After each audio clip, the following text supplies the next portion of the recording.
Supply and Demand by Linda Crotto Brennan. Illustrated by Rowan Barnes Murphy.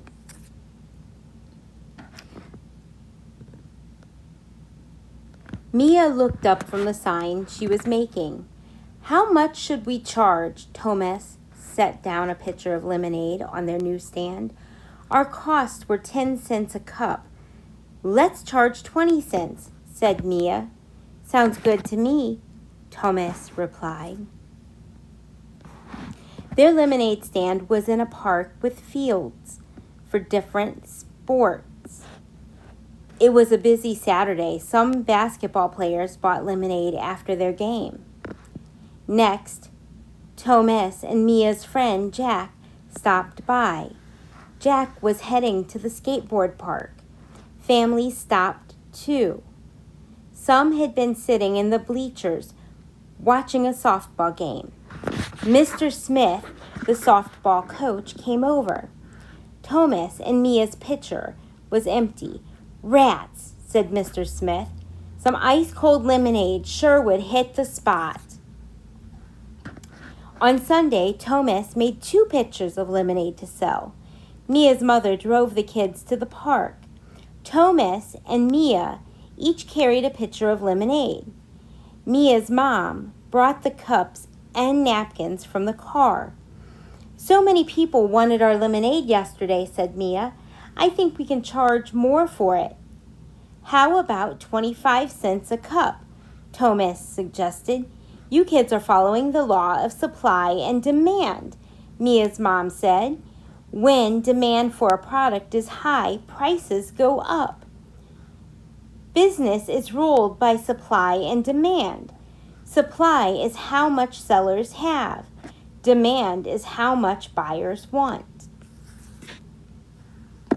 Sunday was very warm and lots of people were at the park. Thomas and Mia sold all of their lemonade by mid-morning. Thomas counted the money in their cash box. At this rate, he said, it won't be long before I have enough money for that video game I've been saving to buy. We did so well that I think we should increase our price again. Let's charge 35 cents for our lemonade tomorrow, Mia said. Thomas and Mia had 2 pitchers of lemonade to sell Monday. They charged 35 cents a cup. At noon, they had sold only half of 1 pitcher. The day before, they had sold 2 full pitchers by noon. They didn't understand why there was such a change from the day before. Jack rolled up on his skateboard. He looked at their sign and counted out the change in his pocket. 35 cents is too much, he said. I won't have enough money left to buy a candy bar. Lots of people must think the price is too high, Mia said. No one is buying.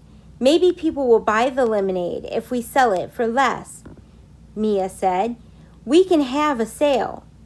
Good idea, said Thomas. Let's slash the price to 15 cents a cup. That's a good price, said Jack. He bought a cup, then took off his skateboard. Later, he came back with 2 of his skateboard friends. Jack told Mr. Smith about the sale, too. He was at the park with his family. They all came over. By mid-afternoon, Mia and Thomas's pitchers were empty. When the price of a product goes up, fewer people will want to buy it. The demand for the product will go down. When the demand is low, sellers will lower prices. On Wednesday, Mr. Smith stopped by again. We're having softball practice today. I'm sure there'll be lots of thirsty players who will want lemonade. Thanks for letting us know, said Thomas. He turned to Mia. If lots of people want lemonade, we should be able to raise our price. How about charging 30 cents? That sounds good to me, Mia grinned. Let's go home and make lots of lemonade. Mia and Thomas made 6 pitchers of lemonade. Morning sales were good. They sold 2 pitchers by 10 a.m., but then sales started to drop. I wonder why no one's buying our lemonade anymore, Mia said as a crowd of kids walked by without stopping. When the price of a product is low, more people are likely to buy that product. The demand for the product will go up.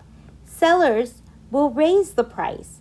When the price of a product is high, sellers will make more of it so they can earn more money. The supply will go up. Jack skidded up to the lemonade stand on his bike. "Hi guys," he said. "Did you see? Someone opened a concession stand on the other side of the park. They're selling soda and hot dogs. The soda cost only 25 cents. Mr. Smith walked by, carrying equipment bags. "It sounds like you have some competition. We could lower our price to be the same as the soda," said Mia, "but we can't compete with hot dogs." Thomas scratched his head. "My sister and I made chocolate chip cookies last night. I bet selling cookies with our lemonade would get more customers." Mr. Smith nodded. "Cookies would give your lemonade product extra value." Different factors can affect supply and demand. Price is one factor. Other factors include competition and added value. Thomas ran home and got the cookies.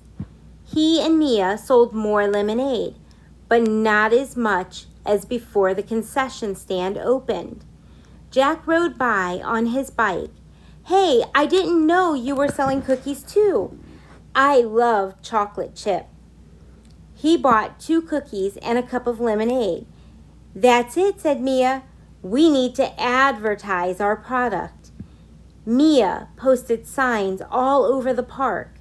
Soon business was booming. Mr. Smith passed again. Practice was over.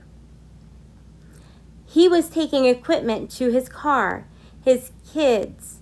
"It looks like you've reached equilibrium," he said. "What does that mean?" asked Thomas. Advertising can increase demand for a product. You've priced your product just right. The demand for your lemonade at the price you're charging is just what it should be for the amount of lemonade you have and the price you want to sell it at, explained Mr. Smith. "So the supply and demand are balanced," said Mia. "Yes," said Mr. Smith. "The balance can change though, right?" Thomas asked. "Like on a rainy day there wouldn't be much demand for lemonade." "Sure, lots of things can affect balance," said Mr. Smith. "Even a frost in Florida." Mia crinkled her brow. "Oh, I know," she said. "If the frost hurt lemon trees, we wouldn't have enough lemons to make our lemonade. That means the price of lemons would go up," said Thomas. "And they'd cost more than we would probably want to spend." Mr. Smith nodded. "Wise business owners study the market." Mia grinned. "No matter what happens, now we know how to make our business a success." Thomas grinned too. 3 cheers for supply and demand.